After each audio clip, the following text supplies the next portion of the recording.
This is like our number one most cancelable take. We're just not animal people. It's not that I don't want other people to be able to have animals.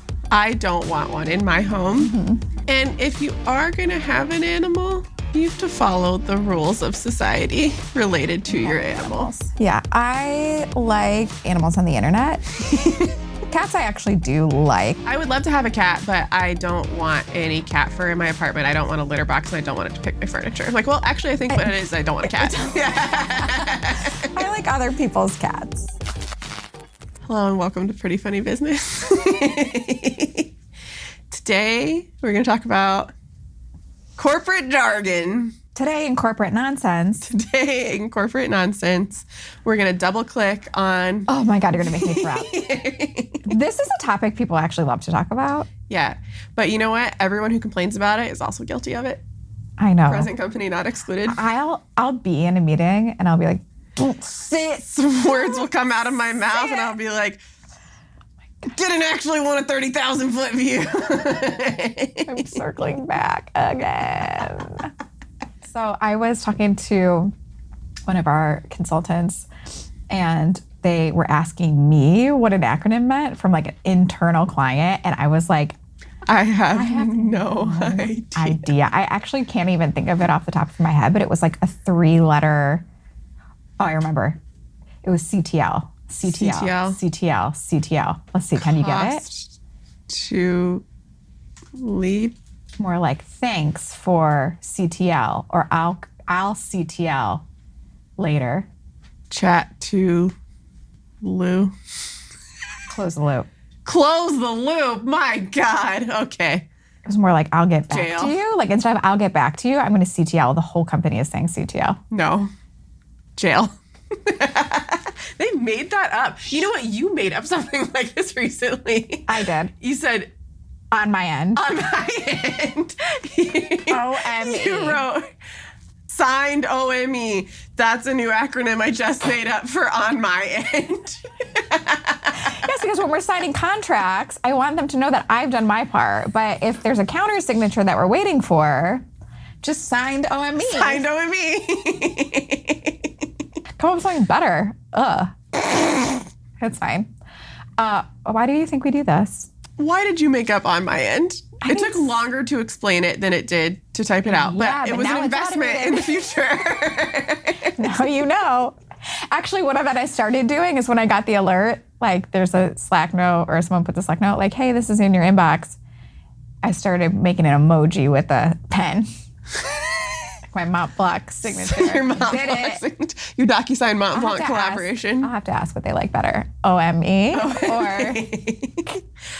Why do we make up jargon? I think that jargon, especially jargon that becomes unique to the company that you work for, can be a big part of company culture. I'm sure I learned something about this in like an organizational communication class in college, but you need like... There are so many communications degree people out there. Can you tell us how slang develops in corporate culture? I have a communications degree. You do? I do, yeah. How many degrees do you have? 2. I thought it was marketing. Yeah, neither one of them are marketing, actually. Surprise to me. I have a communications degree. It was PR. Got it. Yeah, and I have a software information systems degree. Yeah, there you go. You learned something new about me. Mm-hmm. But what I learned in my organizational communication class is that it's important to have a common enemy. And sometimes you develop a common language. And I think that is what corporate jargon is. It like creates a sense of belonging for everybody. Yeah. If we're all saying really annoying stuff that we hate, but we're like laughing at it and doing it at the same time, we're both our common enemy. And building and team building. In business, you learn to love to hate yourself. Why we do life together. You know what? Churches create jargon too. Every sort of system creates their own jargon. We don't need to talk about that right now, but that's what my take is that we have slang, we have common terms that we use outside of work. So I think the same thing sort of happens naturally inside of work. And then you become self-aware as to what you're saying and you're like, I hate it here. It literally makes no sense. My husband was telling me this story. It's very funny when you learn other people's corporate Oh my gosh, jargon. totally agree. Like that story I already told about the new one. Or there was one time my husband was telling me about this presentation he had, And then the next thing he said was like, and then Jim came over the top. And I was like, excuse me? Did that hurt?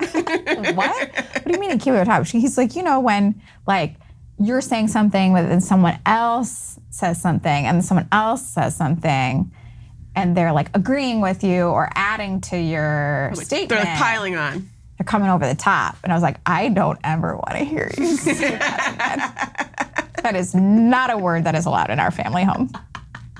Coming over the top. It's disgusting. It's disgusting. Yes, Tim comes home with all sorts of jargon from Capital One too. Yeah. But I think it's just, you got to drink the Kool-Aid if you're going to work in a company. Like, you got to participate in the jargon. It just is. I do prefer to communicate more clearly, like crafting an email. Do we have to craft an email? With glitter? Scissors?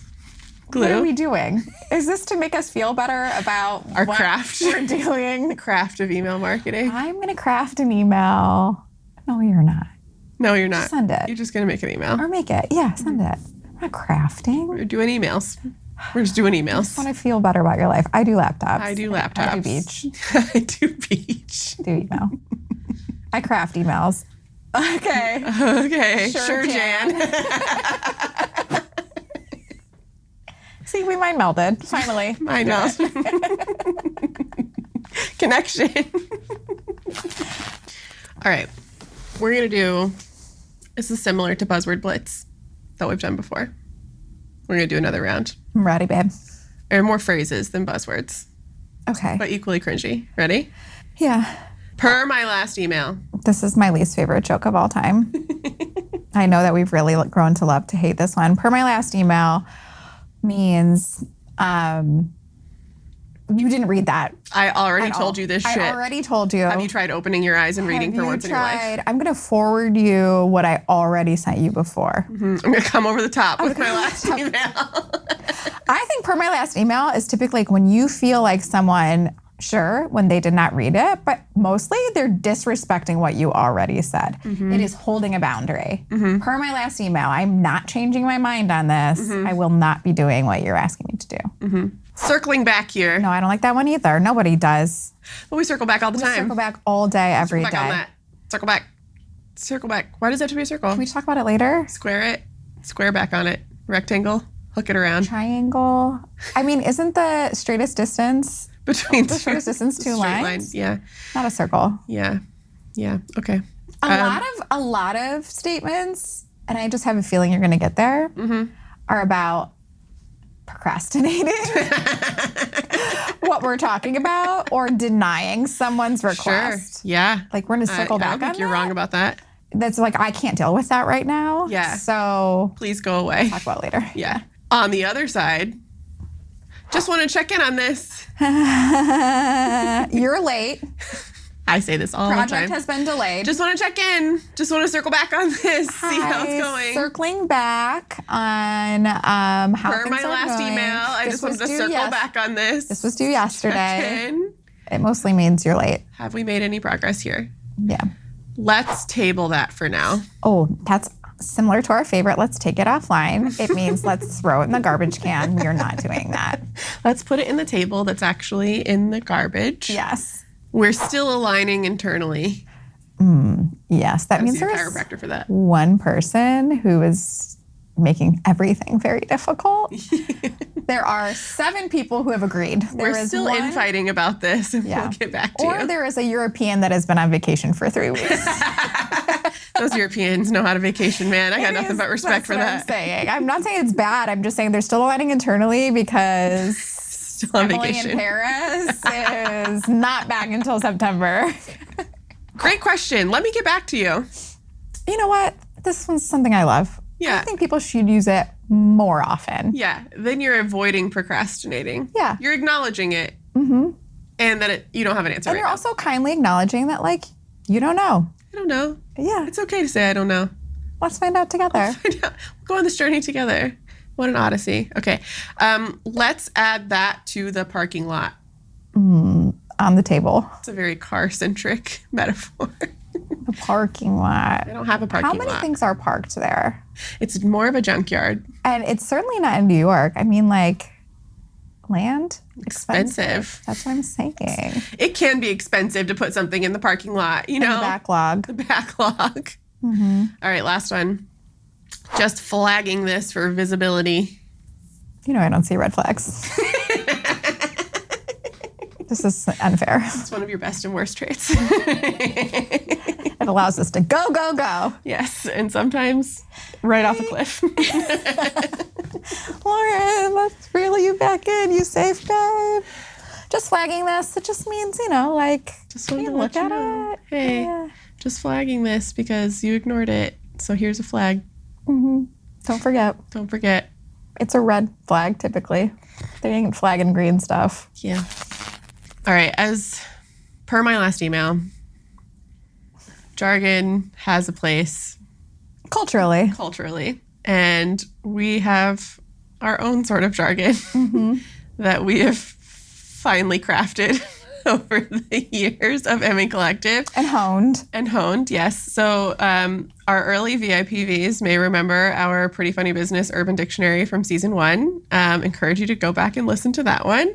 But we're going to go through some PFB Urban Dictionary terms today. Some that we talked about then that we'll revisit and some newer ones. Yes. I have a list, you have a list, and we'll just switch off. Okay.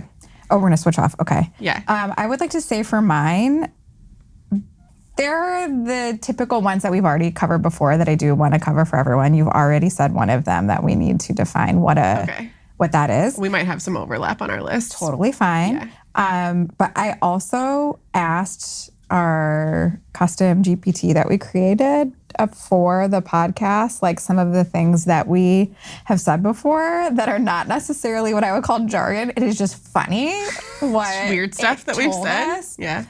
Not even weird. Okay. But I do want to Share that. you know about the words that it feels we say a lot. Okay, great. I'm looking forward to it. All right. So I think we should start with some classics. Okay. PV. I didn't want to have to be the one to describe this. But Okay. I will because ultimately it's my fault. Yeah, it is. I think it's your husband's fault. It is my husband's fault. Yeah. And you know whose fault it is from him? Theo Vaughn. There we go. So you can blame Theo Vaughn. Yeah. So Theo Vaughn calls people perverts often. And my husband has either taken it from him or shortened it on his own that the word is shortened to PV, which is how we use it. We very rarely, I will say it now, I will not say it again, say the word pervert in these contexts.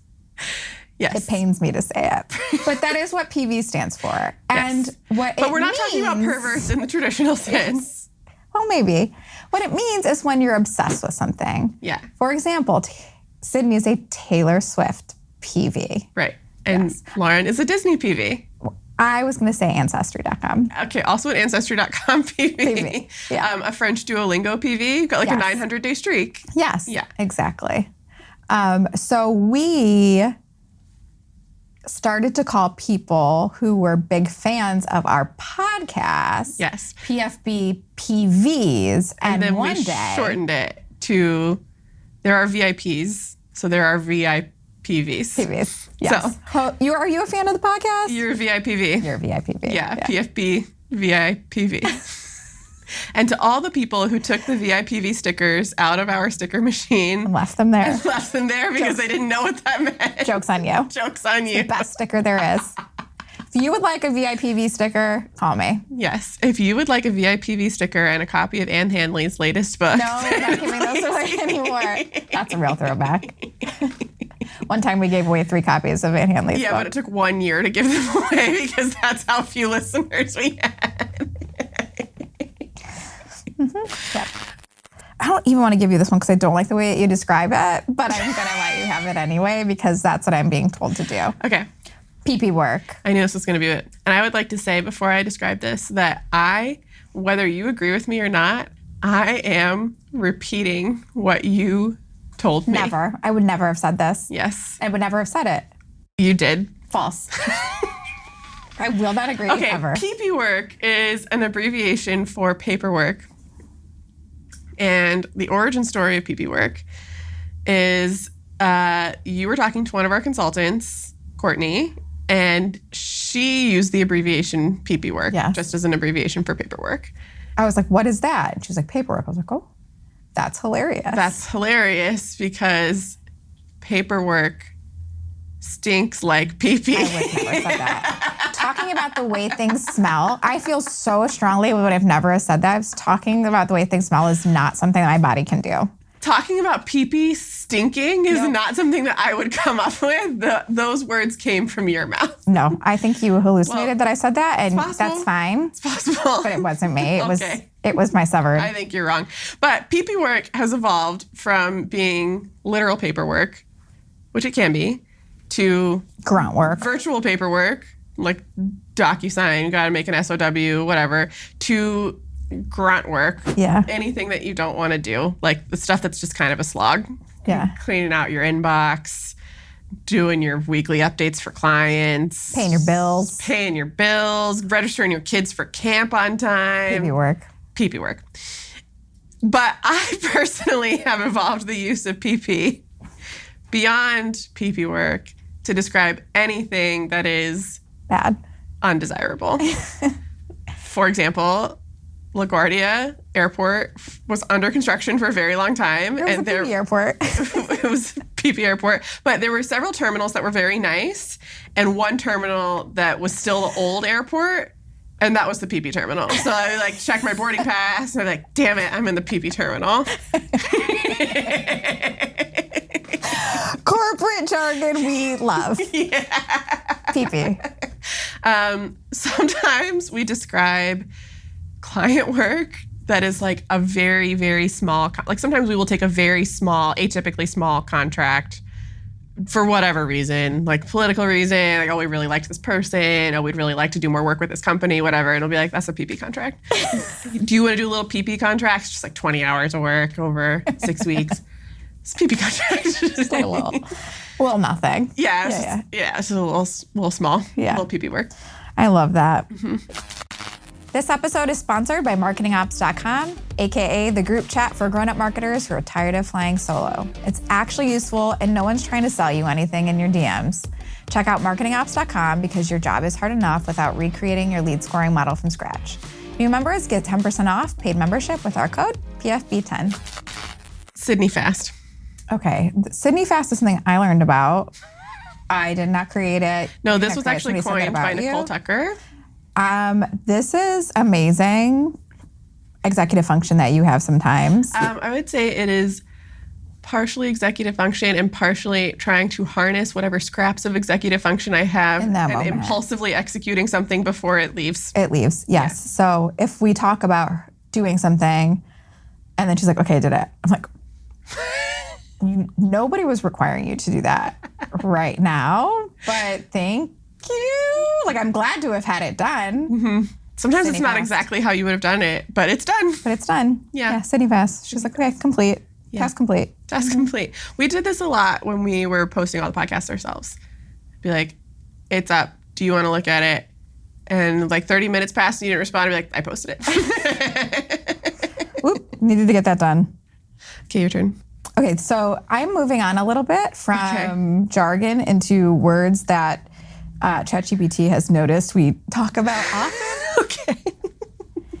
There are 3, I think, I might bring up. Anyway, 2 of them combined would be cats and dogs. Oh, God. This is our number one most cancelable take, but we're just not animal people. And in general, it's not that I don't want other people to be able to have animals. I don't want one in my home. Mm-hmm. And if you are going to have an animal, you have to follow the rules of society related to your animals. Yeah, I like animals. Someone else who doesn't like animals said it this way, and I liked it, which was I like animals on the internet. I'll look at cute pictures of puppies or dogs doing weird things. Cats I actually do like. I would have a cat. If I were going to get an animal, it would be a cat, but I It's like similar to my feeling of like, I would love to go back to retail, but I don't actually want to work nights, weekends, or holidays. Yeah. I would love to have a cat, but I don't want any cat fur in my apartment. I don't want a litter box, and I don't want it to pick my furniture. I'm like, well, actually, I think what it is, I don't want a cat. I like other people's cats. Yeah. You know? We went to our friend's house for the 4th of July, and they have a really, really cute, huge dog.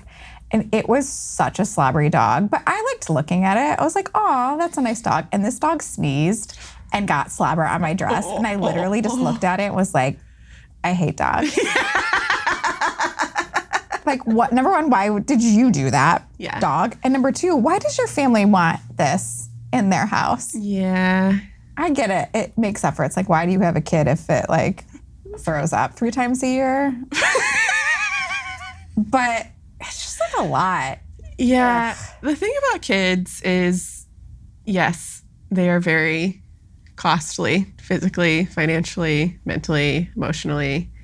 They're also very rewarding, which some people feel about dogs. I know. Which is great. Also, kids grow up into adults who take care of other beings. And that is not true for animals. Dogs. Yeah. Listen, this is not an anti-dog podcast. It's not. No. It's just not for me. Yeah. Dogs are not for me. Not to yuck your yum, but not for me. And also, dogs are not allowed in grocery stores or on the train unless they are inside a bag. Okay, period. Yeah. All right. Or in the playground, ever. 2 more, I'll say. Laptops.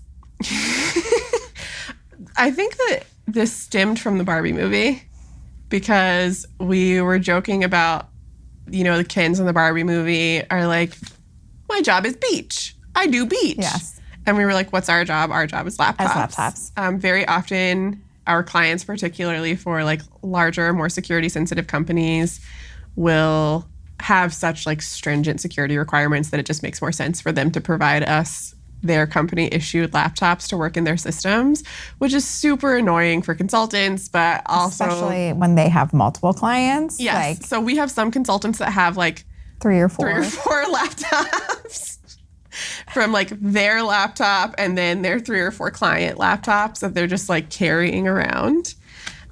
So we joked for a long time that like I do laptops, I do emails. And Crystal, I think, is the first one to really joke about this because her mom was so impressed by how many laptops she has, right? Yeah. She would tell other people. She had to go buy like a specialized briefcase to carry 4 laptops. Oh my gosh.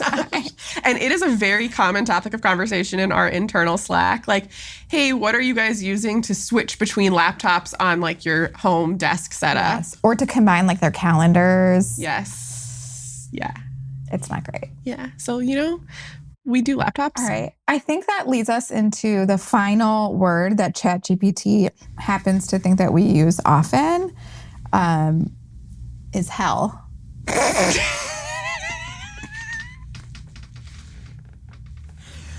Well, I do hell. That's my job.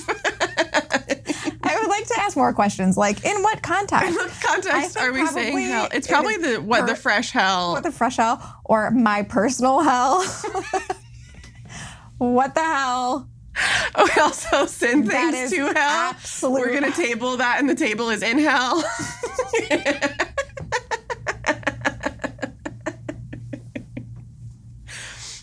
I think I feel such freedom to use the word hell. Yeah, it's like a soft swear. It's a soft swear. Like I try to not do too many F words in one episode, but hell, that doesn't count. What the helly? Yeah. What the hell? Do we even have to check the box that this is an explicit episode if we only say hell? How many times will YouTube let us say hell before they will not air our episode? 13. Hell. 13. Oh, okay. Well, thank you, chat. That's given me a lot to reflect on. I have 2 more on my Urban Dictionary list. We go through real fast. Middle class fancy.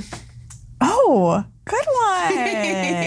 Middle class fancy. Remember that one time we asked our friend what middle class fancy was? Yes, I was just telling our producer this before we started, but okay, so I asked I discovered middle class fancy. There's also a whole Instagram account about middle class fancy. It's just really funny. And it was mostly about like when you were a kid, maybe? Yes, like when you were, I think we both grew up pretty middle class. So like when you think about what felt really fancy when you were a kid growing up in a middle class family, like going to Olive Garden for Father's Day, like that was fancy. Like ordering an appetizer somewhere, wow, fancy. Having brand new jeans that came from the mall, fancy. So I thought this was so funny, and I started asking people, like, what do you think is a middle class fancy thing? And I asked Kimmy, and she said, like, a brand new white Escalade or something. And I was like, Kimmy, I fear that is just fancy. Yeah. She's like a Stanley. There was nothing middle class about that. And then I asked you what you thought was middle class fancy, and you said having parents who are married. Which, you know, I don't think you're wrong, but it was not what I was expecting. Like, fancy is having a pool in your backyard. Middle class fancy is having a pool in your neighborhood. Wow. I didn't have that. Yeah, it's because middle class fancy. It's not middle class. Okay. Right. Like, oh, they have a pool in their neighborhood. But if you have a pool at your house, a private pool, that's fancy. You're not middle class anymore. That's just fancy. Just period fancy. Yeah. What else? I forgot that I had said that. It's funny. So funny. You and Kimmy did not know that that's what each other had said. I was like talking to you separately. I do remember as a kid being like, my parents are married. And that seems better than all of you. Pretty fancy, if I do say so myself. Oh, okay, like having 4 laptops. Middle class fancy? I don't know. Is it middle class fancy? It's like a humble brag. If you feel like something is like a minor humble brag, it's typically middle class fancy. Getting a soda at a restaurant. I was going to say that when you were saying like, oh, get an appetizer. I remember like not getting water, being like, oh, I'm going to have a Sprite. Middle You're going to pay for me? Fancy. Yeah. Special. Okay, last one I have is Jeeves.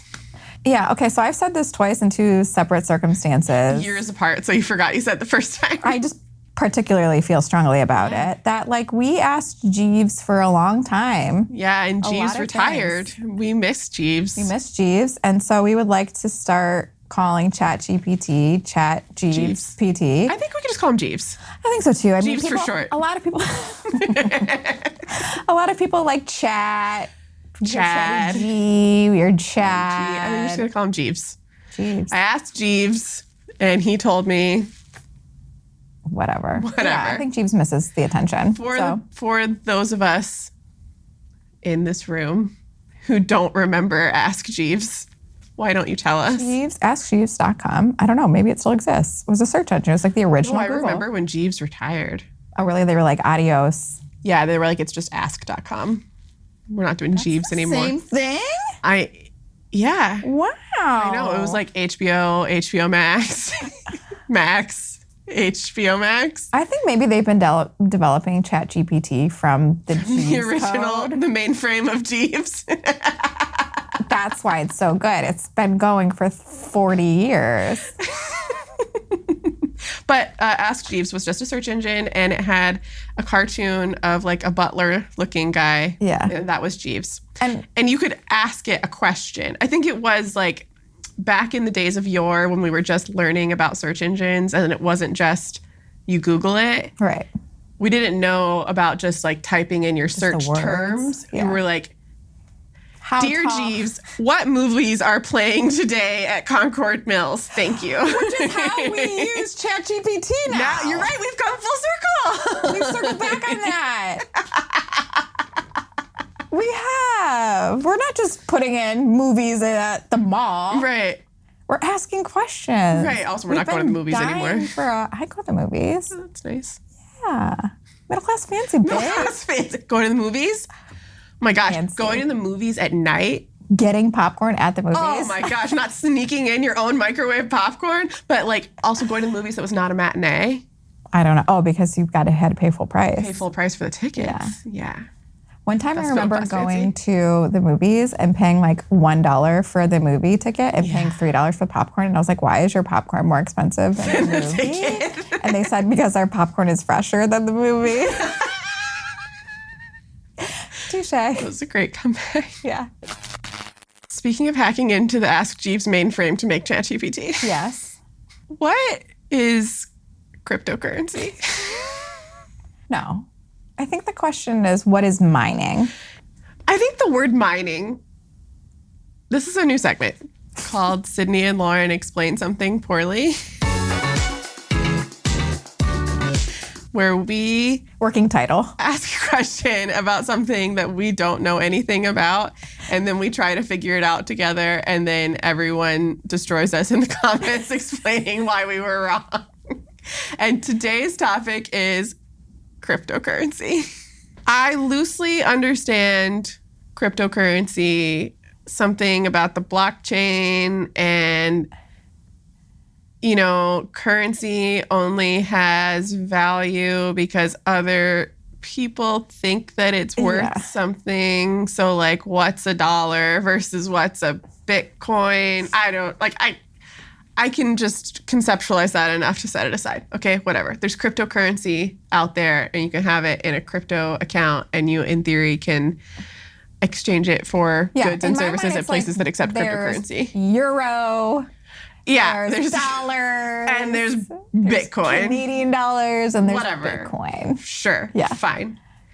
But when we talk about mining cryptocurrency. Yes. I do know there are machines. Yes. I worked at a company in the past that had an office in One World Trade, and they had this office. I think they bought it and then COVID started, so there was no one sitting in it, and they were spending so much money on this office space inside the World Trade Center. And the CEO said something on an all hands that was like, yeah, I was thinking about trying to use the office space during COVID to mine cryptocurrency, but then I decided that it was going to generate too much heat. Yes. I left that with way more questions than answers. So there were going to be computers and they're doing something. They're doing a lot of computing work that is mysterious and important. And I think it's creating, here's what it's doing. It's looking in the blockchain. It's searching. It's asking Jeeves to come up with new numbers. That's what it's doing. It's saying there are numbers and codes out there that have not been created yet, and when you find it, that's yours. You get that $1. Like the gold rush, like a gold mining. It's a gold rush of and you're just digging through numbers that already exist. Digital numbers. And pixels. On the blockchain. Someone's laughing.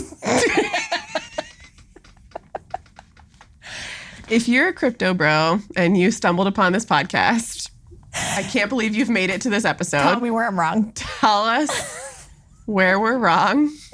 Maybe here's what we should do. One of us is going to be responsible for learning it. No, here's what we should do. No, we don't have any room for that. We should make a cryptocurrency. A pretty funny business. People lose a lot of money doing this. I'd like to stay legit. But how are they losing money if it's just new numbers and colors? It seems free. I already have all these laptops. They can't be mining cryptocurrency. Should we put that in the contract? We will take a laptop. We'll take a laptop if we can use it to mine cryptocurrency. This is not a bad exchange. We're going to get fired. Everyone's going to want a new privacy policy.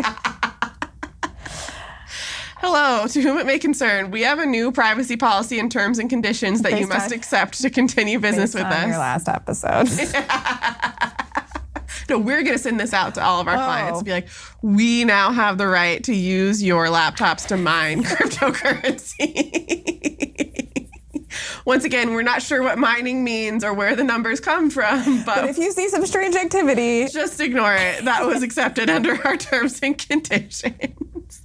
Thank you. All right, well, that was this episode of Sydney and Lauren Ask a Question and answer it poorly. We're all just trying to make it through the day, man. In conclusion, buzzwords, necessary evil. Shared experiences. Don't forget to do your pee-pee work. Have as many laptops as possible. Your dog is not allowed at the grocery store. And mine some cryptocurrency, maybe. Like and subscribe to this podcast wherever you're listening. Good luck out there, little podcast.